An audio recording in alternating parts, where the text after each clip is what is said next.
Mona is my best friend. She lives next door to me. Every morning, we go to school together. Mona likes her English class, but I like math. After school, we like to play in the park.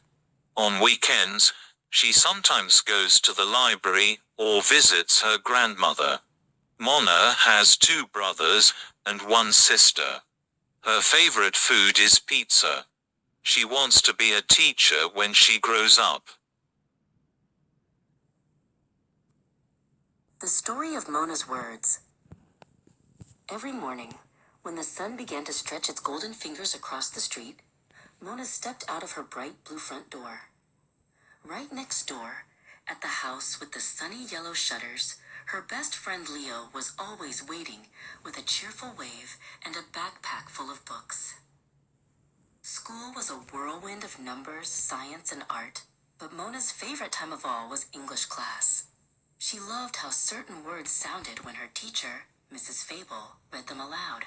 Words like sapphire, lullaby, and marmalade felt like magic in her ears.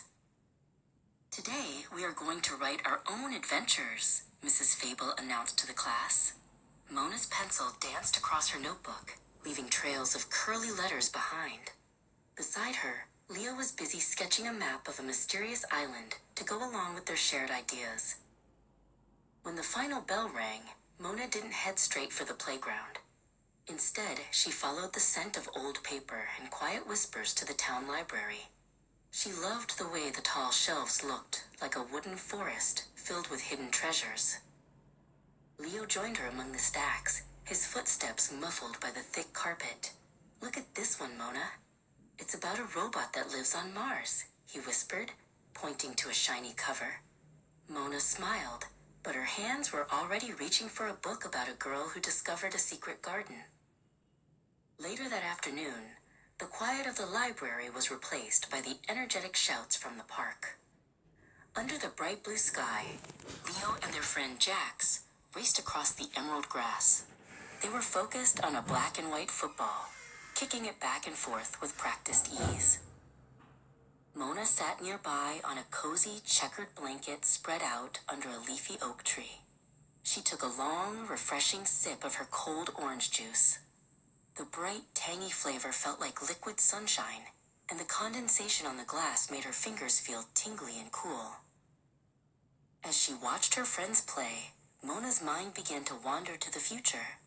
She imagined herself traveling to far-off lands and writing down everything she saw.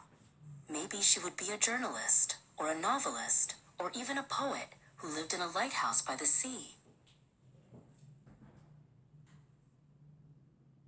When the game was finally over, Leo walked over and flopped down on the blanket, breathless and happy. "What were you thinking about so hard, Mona?" he asked, wiping a smudge of dirt from his forehead. Mona smiled and said, "I think I've decided. I want to be an author."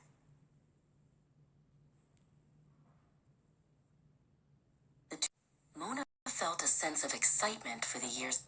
The story of Mona's words. Every morning, when the sun... School... Today, when the later that... Mona, as she watched her friends play,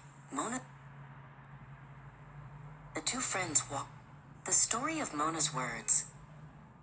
Every morning, when the sun began to